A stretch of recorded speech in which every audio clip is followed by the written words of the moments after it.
সুপ্রিয় দর্শক, স্বাগত আমাদের নিয়মিত সাপ্তাহিক আয়োজন চায়না বুলেটিনে। আপনারা জানেন, চীন সম্পর্কিত গুরুত্বপূর্ণ খবরাখবর নিয়ে সাজানো আমাদের এই অনুষ্ঠান। চীন আমাদের পরম বন্ধু, প্রতিবেশী দেশ।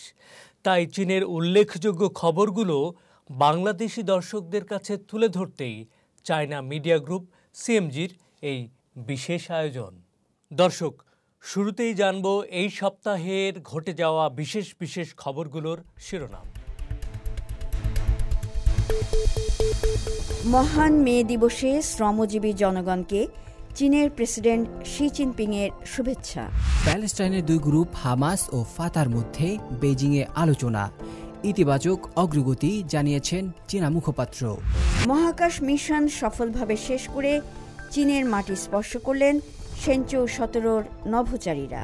ফ্রান্স, সার্বিয়া ও হাঙ্গেরি সফর করবেন চীনের প্রেসিডেন্ট শি জিনপিং।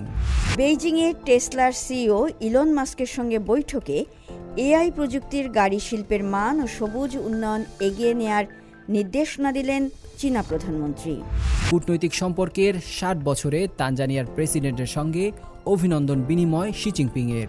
বাংলাদেশ থেকে আম নিতে আগ্রহী চীন, জানালেন বাংলাদেশের কৃষিমন্ত্রী।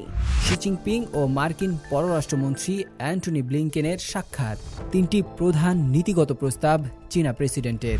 মার্কিন ও চীনা পররাষ্ট্রমন্ত্রীদের বৈঠক, 5 ইস্যুতে চীন মার্কিন ঐকমত্য, দ্বিপক্ষীয় সম্পর্ক উন্নয়নের চেষ্টা অব্যাহত। ওভার ক্যাপাসিটির পশ্চিম অভিযোগ পুরোপুরি ডাবল স্ট্যান্ডার্ড, বলেছে চীনের বাণিজ্য মন্ত্রণালয়। প্রথম প্রান্তিকে বেড়েছে চীনের শিল্প খাতের মুনাফা, নবায়নযোগ্য জ্বালানির কারণে কমছে উৎপাদন খরচ। চীন বাংলাদেশ যৌথ সেনা প্রশিক্ষণ চলতি মাসেই, চীন থেকে আসবে পিপলস লিবারেশন আর্মির একটি দল।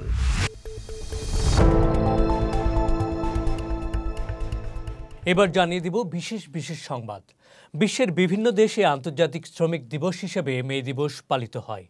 1886 সালে ব্রিটিশ সমাজ সংস্কারক রবার্ট ওয়েনের এক চিন্তা থেকে যুক্তরাষ্ট্র জুড়ে ট্রেড ইউনিয়নগুলো দিনে 8 ঘন্টা কাজের দাবিতে এক বিরাট প্রতিবাদ কর্মসূচি শুরু করে।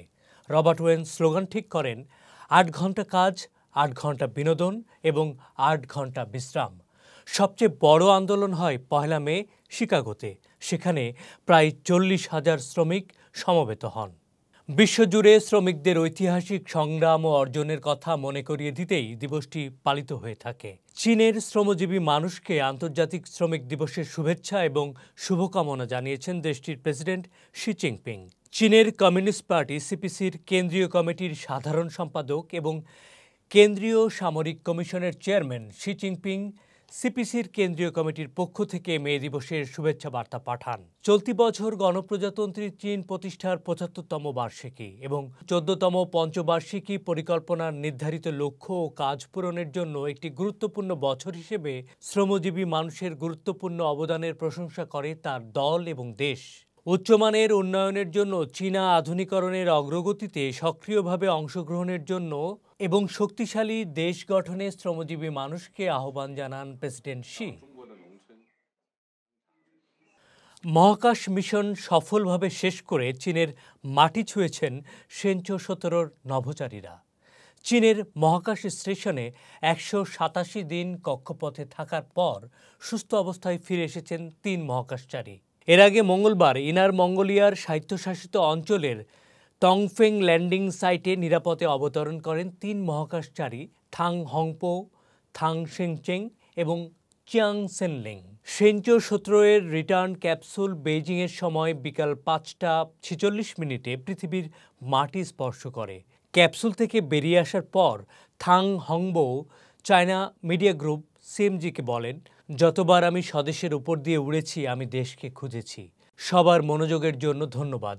আমি সবাইকে অনেক মিস করেছি। তিনি একমাত্র মহাকাশচারী যিনি মহাকাশে দীর্ঘতম সময় থাকার রেকর্ড গড়েছেন। আরেক নভোচারী চিয়াং প্রতিক্রিয়ায় বলেন, মহাকাশে তার জন্য ছিল প্রতিটি দিন অবিশ্বাস্য, বিস্ময়কর এবং আকর্ষণীয়। মাতৃভূমিতে ফিরে এসে তিনি আনন্দিত। মাতৃভূমির জন্য তিনি গর্বিত। বুধবার ভোরে তারা বেইজিংয়ে পৌঁছান। এখন নভোচারীরা মেডিকেল কোয়ারেন্টিনে থাকবেন। তাদের সামগ্রিক মেডিকেল চেকআপ ও বিভিন্ন রকম পরীক্ষা নিরীক্ষা করা হবে।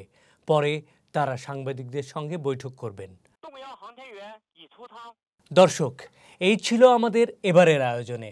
অনুষ্ঠানটি সামাজিক যোগাযোগ মাধ্যমে দেখতে ভিজিট করুন www.facebook.com/cmg বাংলা এবং ইউটিউব চ্যানেল সিএমজি বাংলাতে। আবারও দেখা হবে আগামী সপ্তাহের একই দিনে একই সময়ে। দেখার আমন্ত্রণ চাইচিয়েন।